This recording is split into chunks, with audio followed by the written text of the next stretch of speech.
Fluorescent lights have a specific frequency of misery. At DataSync Corp., that frequency was a steady, high-pitched hum that seemed to vibrate directly against Arthur Pringle's molars. It was the sound of 3,000 souls being slowly ironed flat by corporate indifference.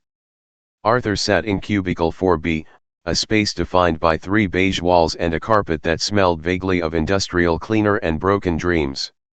For 8 years, he had been a senior data input specialist, a title that was essentially a polite way of saying human calculator who isn't allowed to make mistakes. His current task was the Global Synergy spreadsheet, a monstrosity of 40.000 rows that tracked the efficiency of other people who were also tracking efficiency. It was recursive, it was pointless, and it was due by 5 p.m. He glanced at his reflection in the darkened screen of his second monitor. At 34, Arthur looked like a man who had been Xeroxed one too many times. His hair was a shade of commuter brown, his eyes were perpetually bloodshot from blue light exposure, and his tie, a clip-on he'd bought in a moment of morning defeat, was slightly crooked. Pringle. The voice belonged to Bradley, a man 10 years younger than Arthur whose primary skill was wearing slim-fit suits and using words like pivot, bandwidth, and deliverables. Bradley didn't walk, he bounced on the balls of his expensive Italian loafers. Arthur, buddy, the Henderson deck is looking a bit thin on the predictive analytics side. I'm going to need you to stay late. Maybe pull an all-nighter? We need to wow the board tomorrow. Think of it as an investment in your future here. Arthur looked at Bradley. He looked at the mountain of digital coal he was supposed to shovel. My future, Bradley. Exactly. The corporate ladder doesn't climb itself, champ. Bradley mimed a climbing motion and winked before bouncing away to annoy someone else. Arthur felt a familiar tightness in his chest. It was the Tuesday tension. He reached into his pocket and felt the crinkle of paper. It was his weekly ritual, the Tuesday megadraw ticket. Every week for 8 years, he'd spent $10 on a dream of escape. It was his tax on hope. Usually, he waited until he got home, sitting in his studio apartment with a bowl of instant noodles, to check the numbers. But today, the hum of the lights was too loud. The smell of Bradley's cologne was too pungent. He needed a microdose of fantasy just to survive the next hour. He pulled his phone from his pocket, shielding it behind his monitor like a teenager hiding a comic book in class. He opened the State Lottery and Rewards app. The winning numbers for the $450 million jackpot had been posted 10 minutes ago. Arthur smoothed the ticket out on his desk. His hands were shaking, a side effect of the 5 cups of burnt break room coffee he'd consumed since 8 a.m. The ticket, 04, 12 to 29, 33 to 41 Powerball, 09. He looked at the app. Winning numbers, 04. Arthur blinked. Okay, 1. That happens. I usually get 1. Next number, 12. A small spark of electricity surged up his spine. 2. 2 is a free ticket. 2 is a win. Next number, 29. The hum of the office seemed to go silent. The clicking of keyboards, the distant ringing of phones, the muffled laughter from the break room, it all vanished. There was only the white glow of the phone and the ink on the paper. Next number, 33. Arthur's heart slammed against his ribs like a trapped bird. His vision blurred. He wiped his eyes and looked again. Next number, 41. He stopped breathing. He actually stopped. His lungs refused to expand. He was looking at 5 numbers. 5 out of 5. That was the match 5 prize. That was $1 million. He could quit. He could leave this beige hell right now. But there was one more. The Powerball. He looked at his ticket. The last number, printed in a slightly bolder font, 09. He looked at the app. Powerball, 09. The world didn't explode. There were no trumpets. No angels descended into cubicle 4B to lift him away. Instead, a terrifying, crystalline clarity settled over Arthur Pringle. $450.000.000. After taxes, it was still more money than 1,000 versions of Arthur Pringle could spend in 10 lifetimes. He looked at his global synergy spreadsheet. He looked at the row he was working on, row 14,202, office supply optimization. He began to laugh. It started as a low, wet wheeze in his throat and grew into a full-bodied chortle. He wasn't Arthur the data analyst anymore. He was Arthur the Golden. He was a sovereign nation. He was the sun, and DataSync Corp was a speck of dust he was about to incinerate. Pringle? You okay there? Sarah, the woman in the next cubicle who spent her days auditing travel expenses, peered over the partition. You sound like you're choking. Arthur turned to her. For the first time in 8 years, he didn't see a tired colleague. He saw a ghost. A prisoner. I'm not choking, Sarah, Arthur said, his voice dropping an octave, ringing with a confidence he hadn't felt since he was 6 years old. I'm breathing. For the very first time, I am actually breathing. He stood up. He didn't push his chair back, he kicked it. It rolled across the thin carpet and slammed into a filing cabinet with a satisfying thwack. Across the room, Bradley looked up from his iPad. Arthur? Is there a problem with the analytics? Arthur didn't answer. He reached out and picked up his lukewarm cup of coffee. He tilted his hand, watching the brown liquid pour onto his keyboard. The keys hissed and shorted out, the screen flickering before turning a solid, funereal black. The analytics are finished, Bradley, Arthur whispered to himself. He looked at the exit signs. They were glowing a brilliant, triumphant red. He felt the weight of the ticket in his pocket, his passport out of purgatory, his sword against the dragons of corporate bureaucracy. He hadn't just won the lottery. He had won a war he hadn't even realized he was fighting. And now, it was time for the scorched earth policy.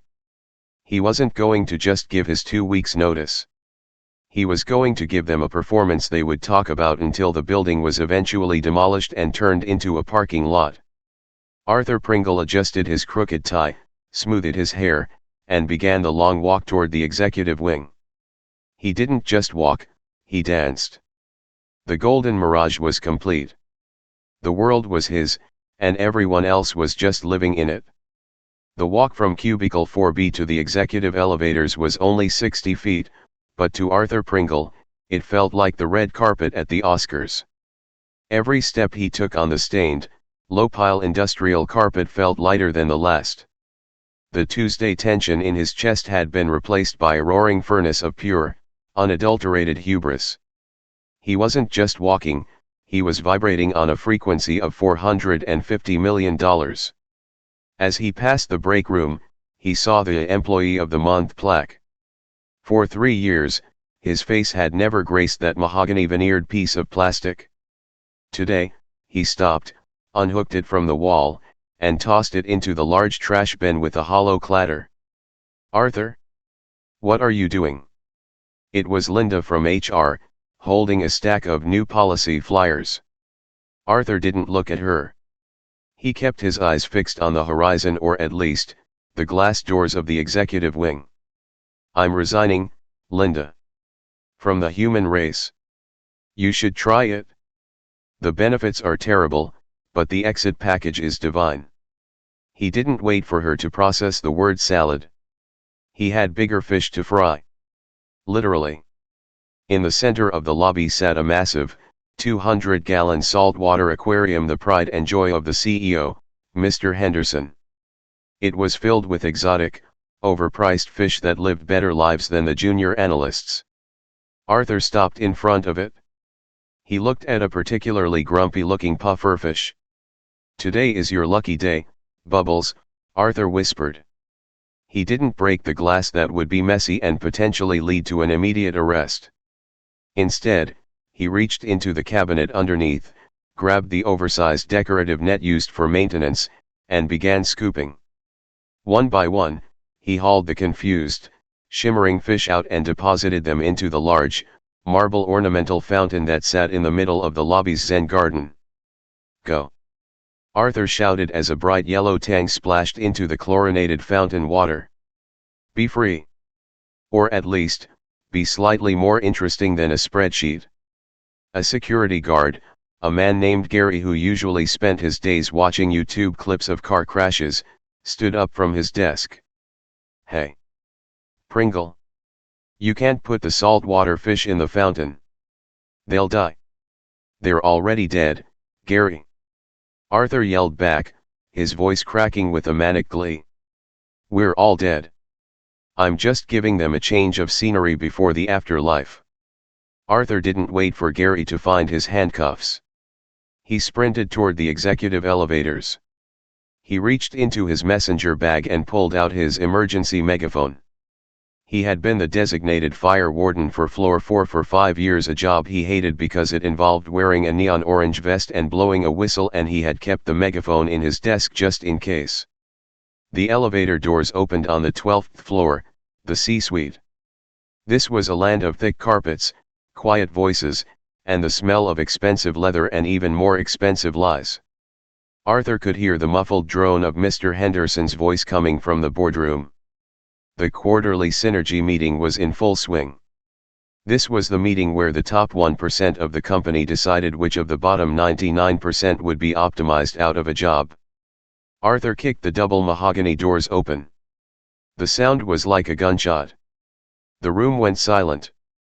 12 men and women in charcoal suits turned as one, their faces a gallery of shock and indignation. At the head of the table sat Marcus Henderson, a man whose tan was as fake as his concern for his employees. "Pringle!" Henderson barked, his face turning a shade of purple that matched his silk tie. "What is the meaning of this? We are in the middle of a high-level strategic alignment." Arthur didn't speak. "Not yet." He climbed.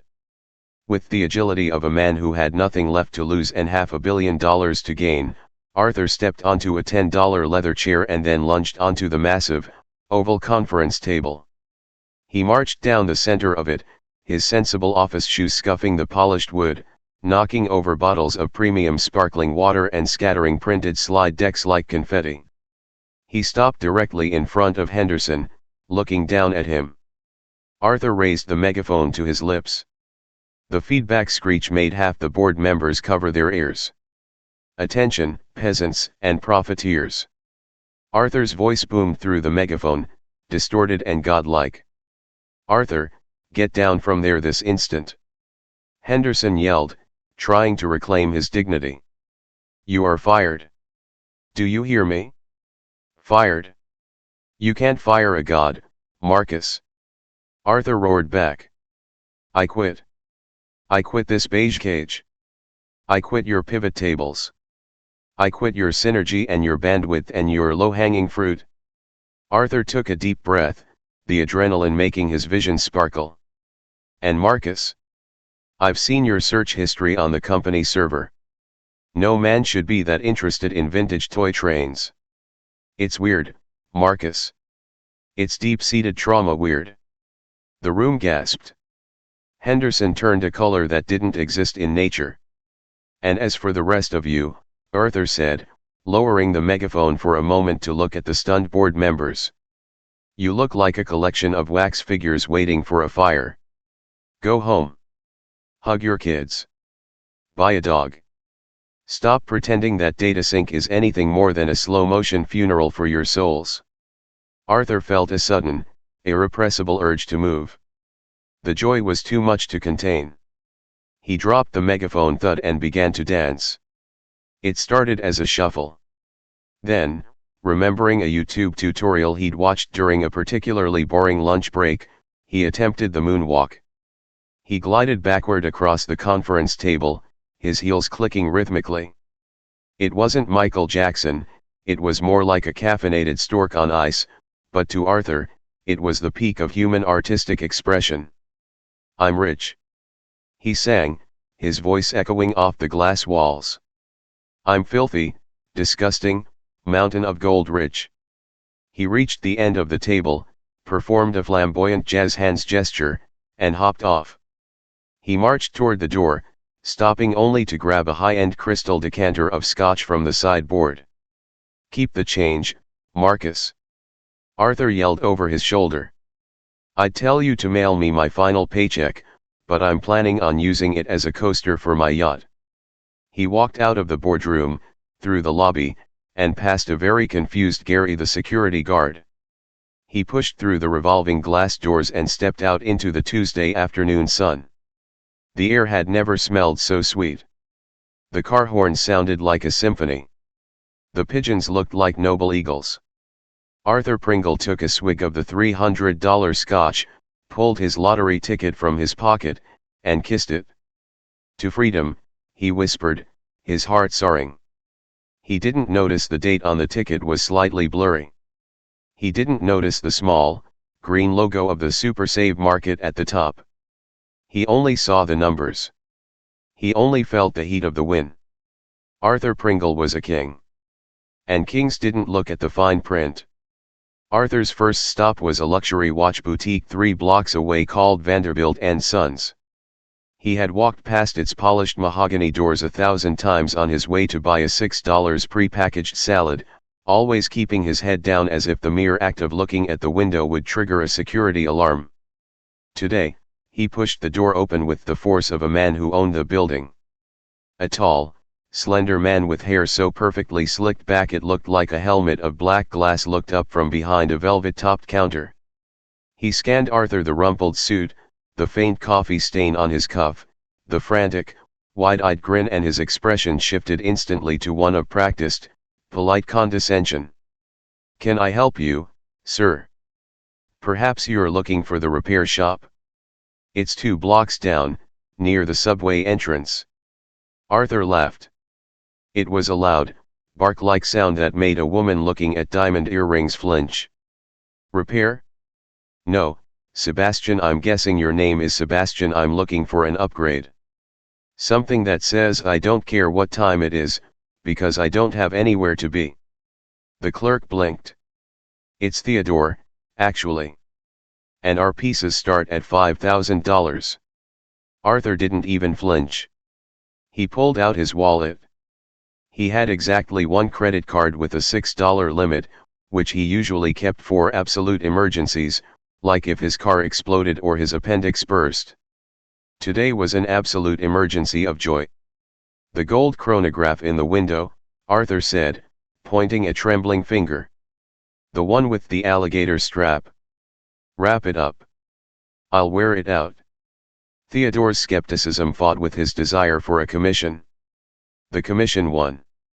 10 minutes later, Arthur walked out of the store with $5,200 of debt strapped to his left wrist and a strut that could be seen from space. He felt the weight of the gold. It was the weight of his new reality.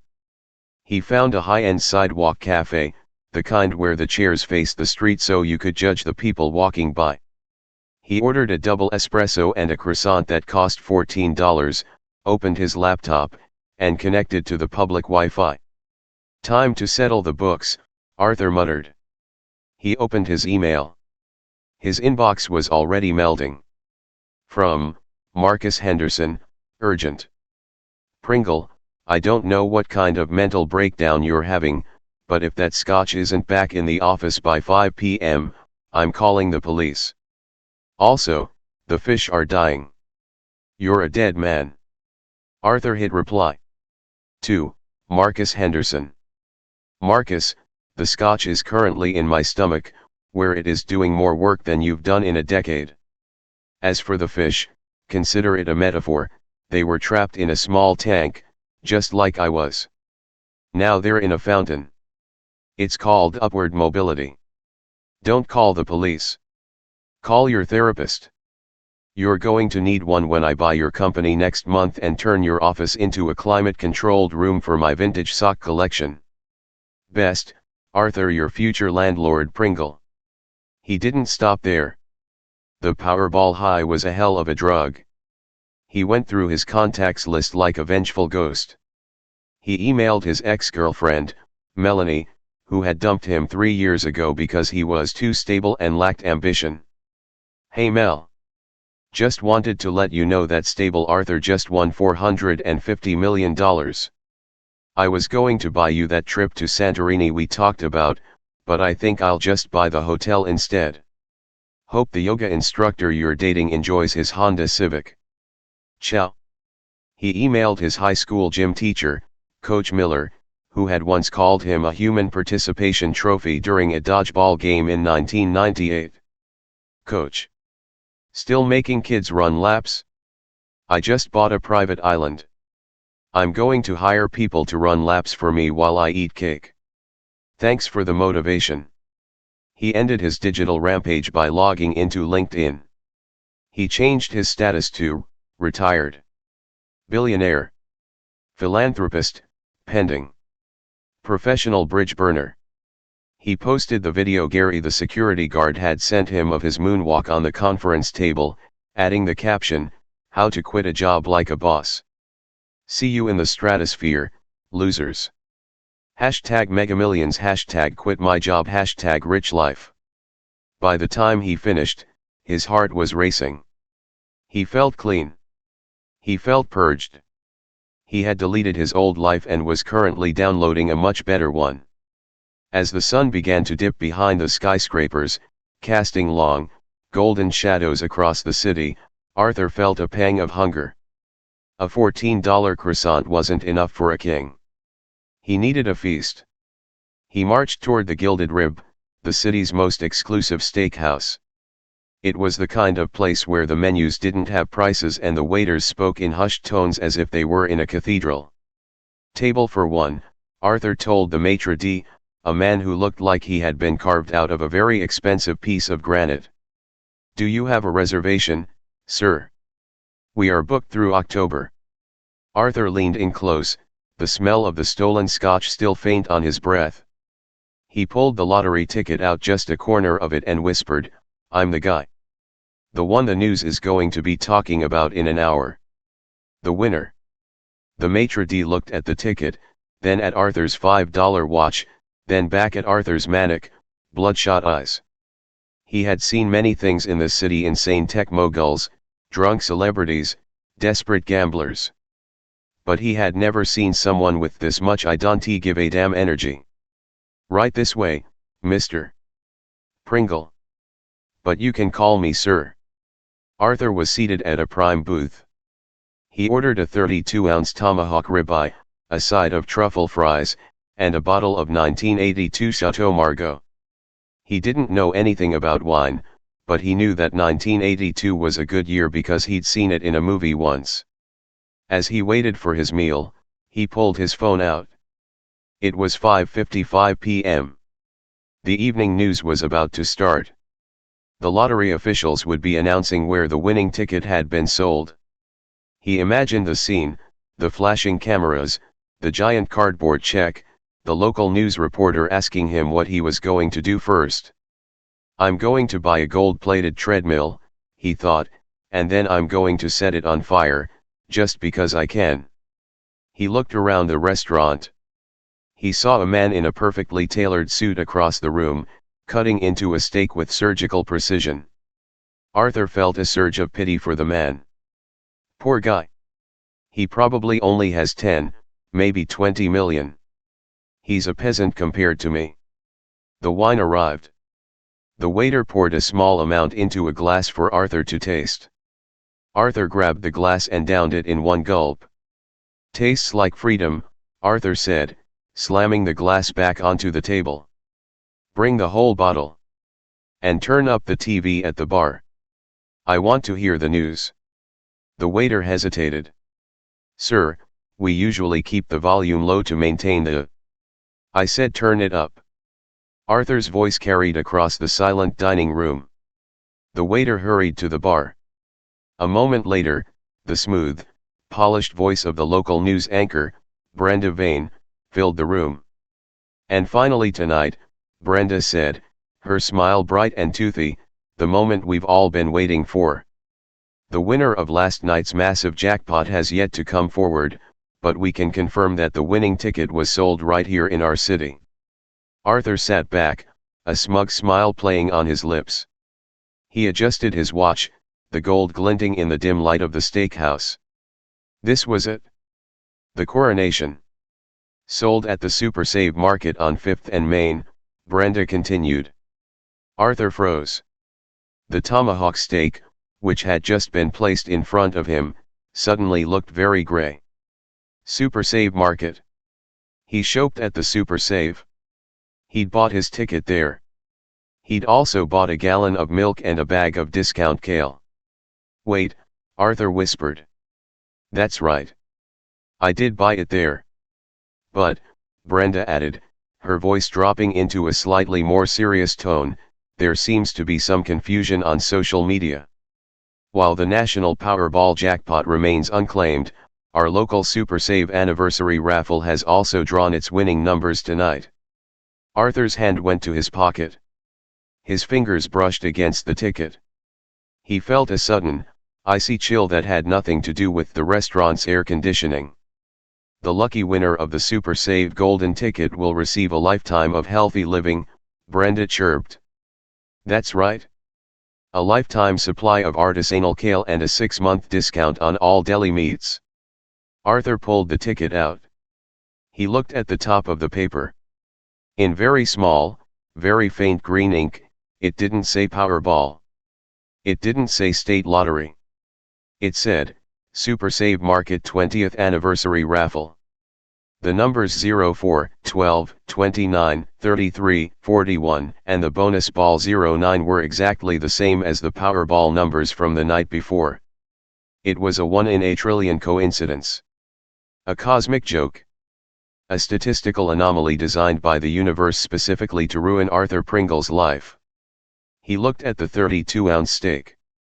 He looked at the $1,200 bottle of wine. He looked at his $5 watch. The king of no man's land was suddenly very, very far from home. And he was about to realize that while he had burned all his bridges, he was still standing on the wrong side of the river. Is everything to your satisfaction, sir? The waiter had appeared silently, like a ghost haunting the scene of a crime.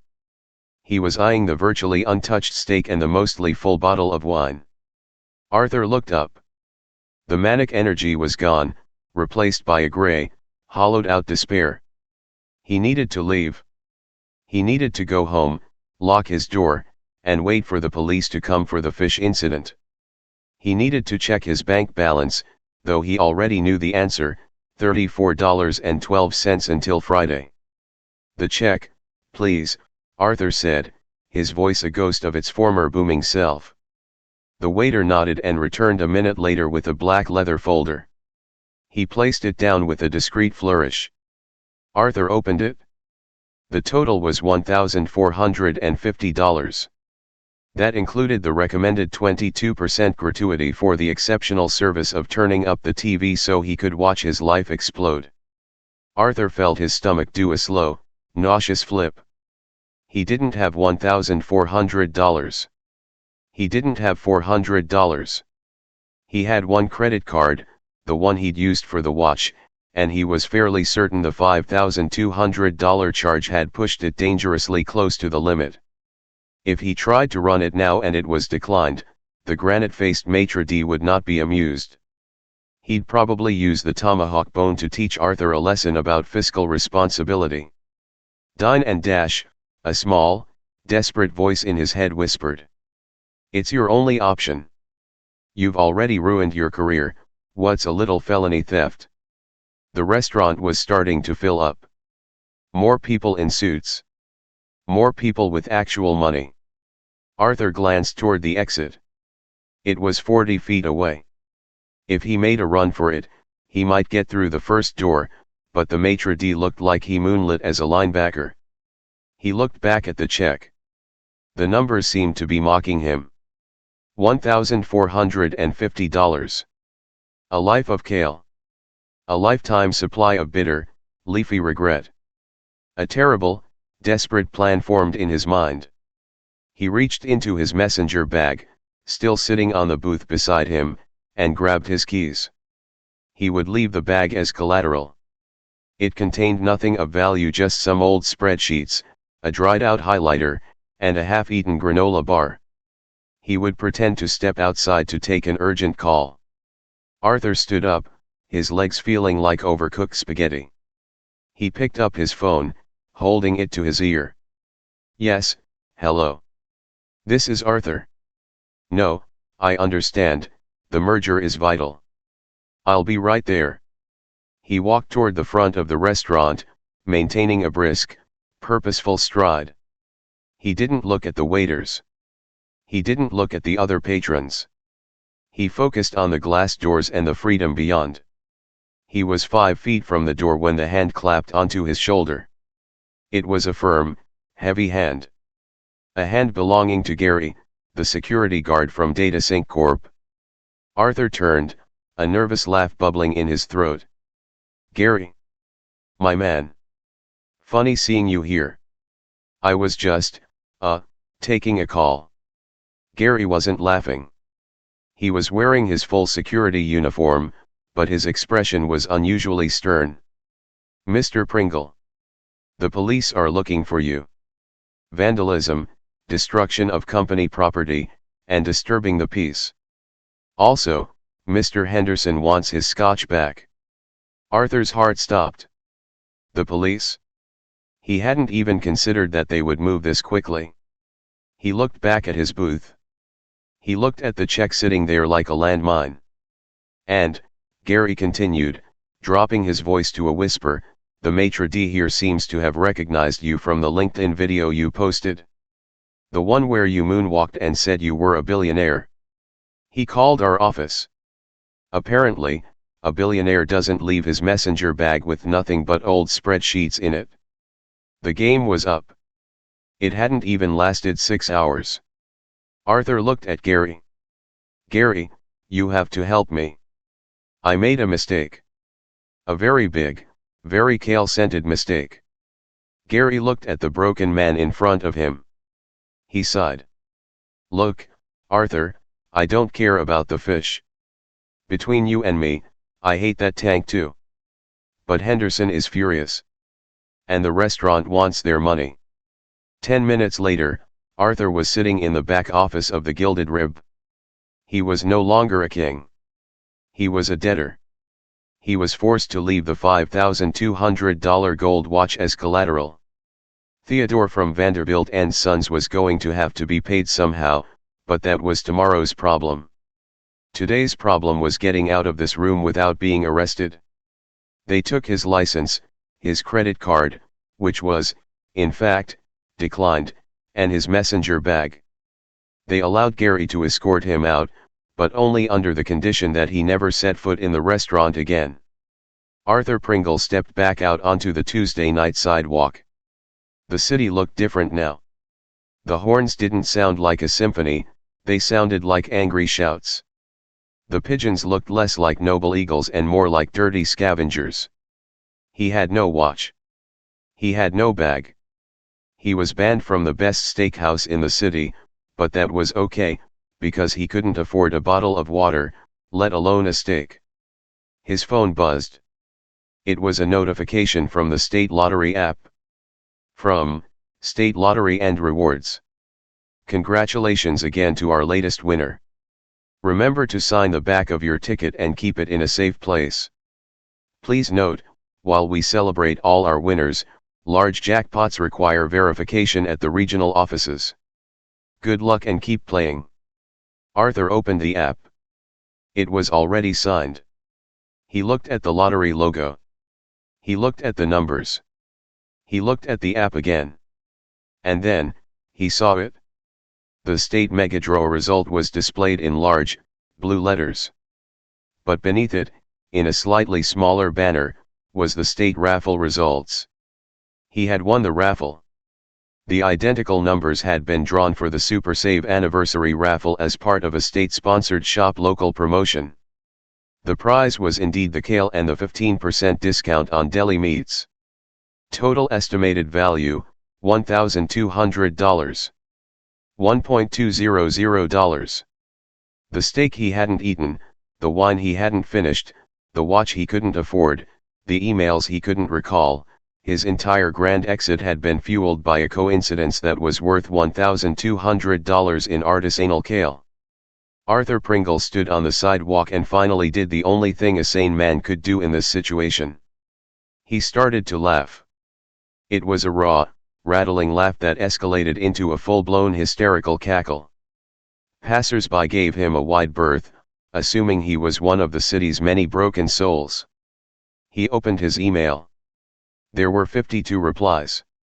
Mel, his ex, had written, "Wow, Arthur. You're even more pathetic than I thought. Is that video real? Did you actually use a megaphone? Enjoy your yacht, loser." Coach Miller had replied, "Good for you, son.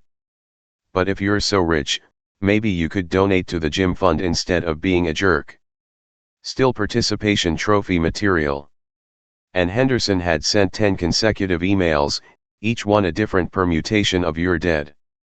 Arthur Pringle looked at his reflection in the darkened window of a closed electronics store. He was the king of no man's land, all right. And his kingdom was a single, crumpled raffle ticket.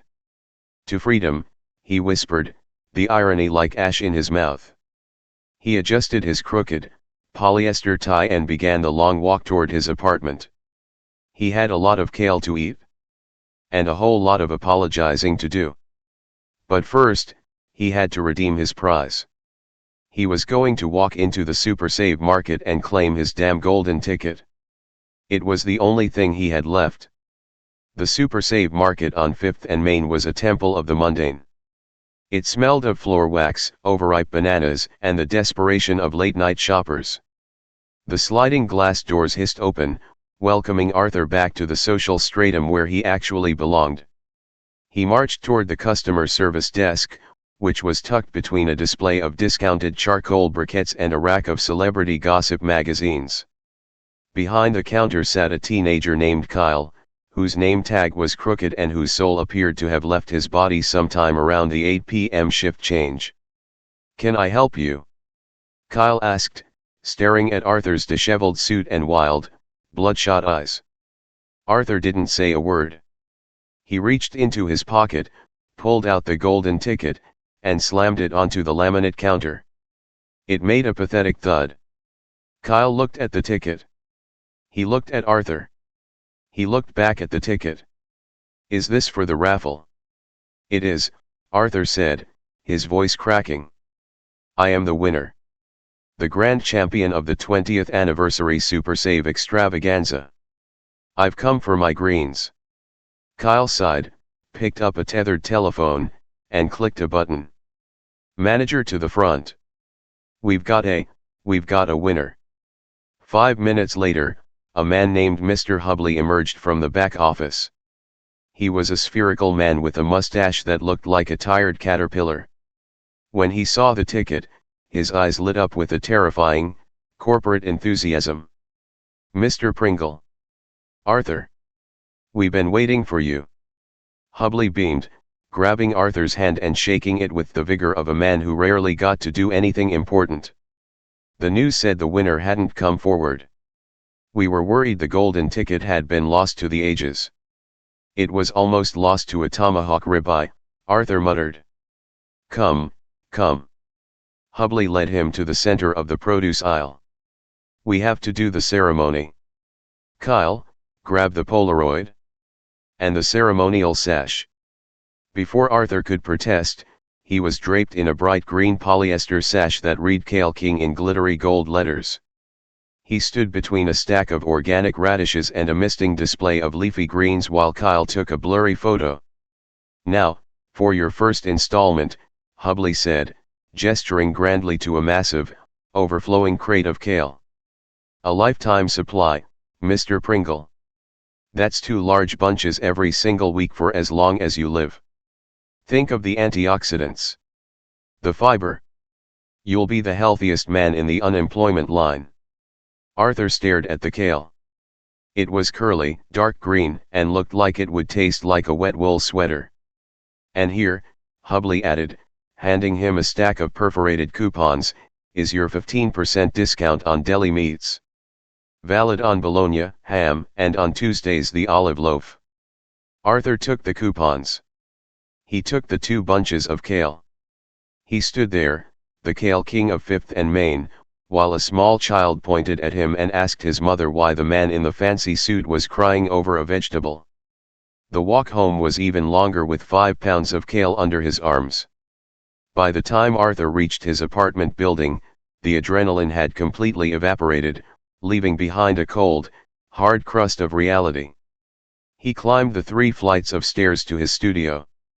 He didn't even turn on the lights.